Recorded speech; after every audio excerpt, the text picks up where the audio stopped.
I often wonder if celebrity is not one of the most evil human desires.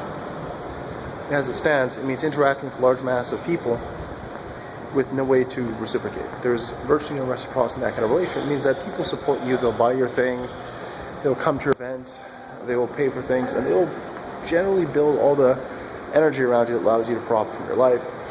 But there's virtually no reciprocity. It becomes kind of a vicious heat sink where people move their desires, their wants, their needs into that interaction with you. It's a feeling that they can buy that popularity, they can buy that success. So it becomes nothing more than clubs in LA with everyone lined up outside and no one inside. So when you desire that, when you want that in life, and when you try to build that, fundamentally you want to deny the humanity of hundreds of thousands of people. I mean, because there's no way to interact with that many people. There's no way to give them a fair shake. You can't interact with them like a Amazonian tribe where you get to know your neighbor. You say hello. It means you always have to deny someone. You'll be walking from the street, you'll ignore them, you won't care, you won't be concerned, but you'll mean something to them, but they'll mean absolutely nothing to you.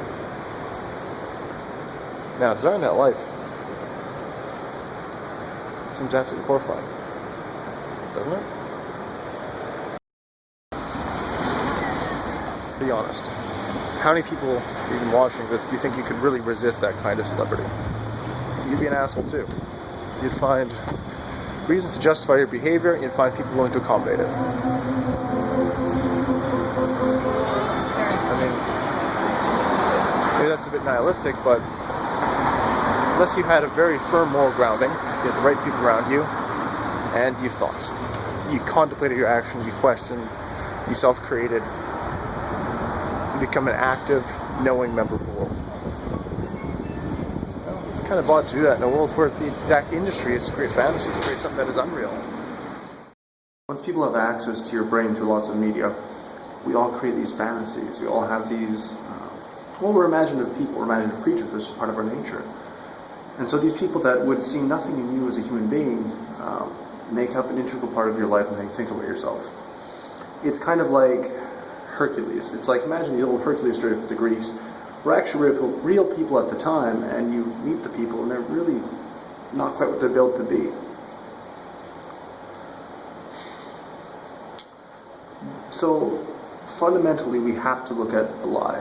We're not looking at people of character, people that have really become true artists. Not to say that they don't exist, and there are some tremendous and amazing artists, but we know that's not the state of our media. We know it's not filled with these amazing people who really want to connect, really want to tell stories.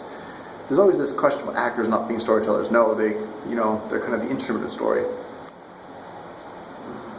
If you don't have a love for story, you don't truly believe in communicating in that way, and your art, your craft, for your entire life is dedicated to finding those mechanisms of communication, telling the stories that need to be told,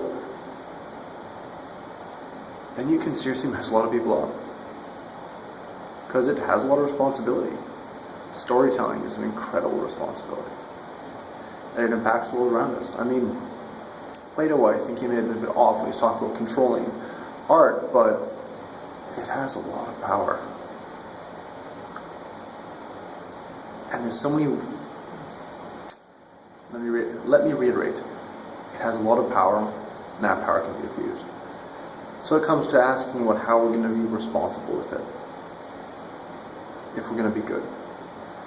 If we're going to work hard to tell the right kind of things. Right's a matter of speaking, it's a complex thing, but we refine our characters no less than any other true discipline that impacts people. You'd expect a lot from a priest because of the influence they hold over you. You'd expect a lot from a mayor because they hold influence. Well, psychological influence is no different. I think we should really accept that, and we should expect people who are creating these stories to act in the same way. That's it.